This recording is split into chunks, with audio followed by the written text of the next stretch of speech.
Hi, folks. Welcome back to another Supreme Court case every teen should know.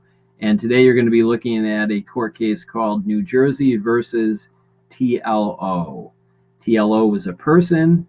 Her name was Terry, and the court case took place in 1985. And as you're going to see, Terry got into a little bit of trouble at school.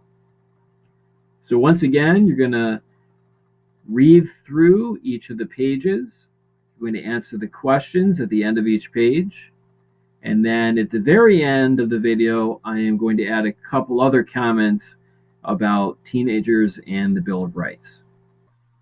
And now let's start with the background of the case.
Well, thank you for taking the time to read through that case.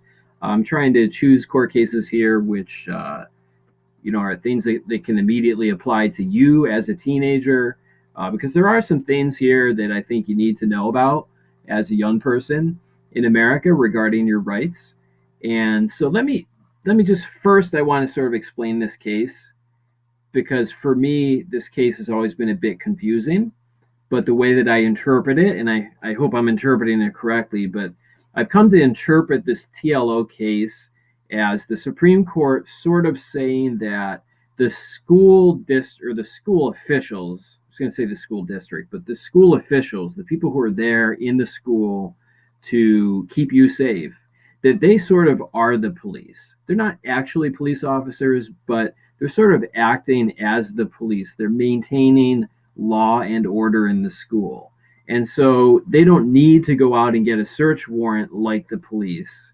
But when it comes to respecting kids' privacy, the Supreme Court ruled that although the school can act sort of like the police and search your stuff, they still have to respect that Fourth Amendment right to privacy. In other words, they cannot search your stuff for no reason at all. They have to have a reasonable suspicion that you've broken a rule or that you're in the process of committing a crime. And this reasonable suspicion is sort of a substitute for what the Fourth Amendment calls probable cause. So if the police want to search your house, they have to go to a judge and show that they have probable cause, good evidence. In school, if the principal wants to search your locker, they have to have reasonable suspicion. They have to have a reason for doing that. They can't just say, well, I want to search her locker because I don't really like her. She's a troublemaker. We're just going to search every third locker and see what's in there. Although, something that you should know here is that they actually can search your locker. Your locker is considered to be school property, so there's really no rights. You have really no rights at all of privacy when it comes to whether or not the school can go into that locker and search it. They can search it. Now, I think it's a little trickier when you get into, well, what do they do when they open that locker? Can they start searching through your book bag? Can they open the book bag up? because although the locker is the school property, the book bag is your personal property.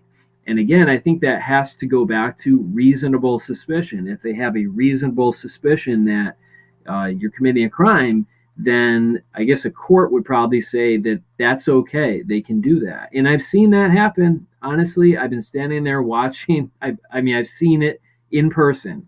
I've seen principals search through book bags and lockers. They don't do it often. They don't, in my experience, they don't do it without having a very good reason for doing it, but they can do it if they have a good suspicion that you have committed some sort of serious rule violation or even possibly a crime. So be careful about the lockers, guys. You don't want to leave anything out in plain sight because they can open those lockers at any time.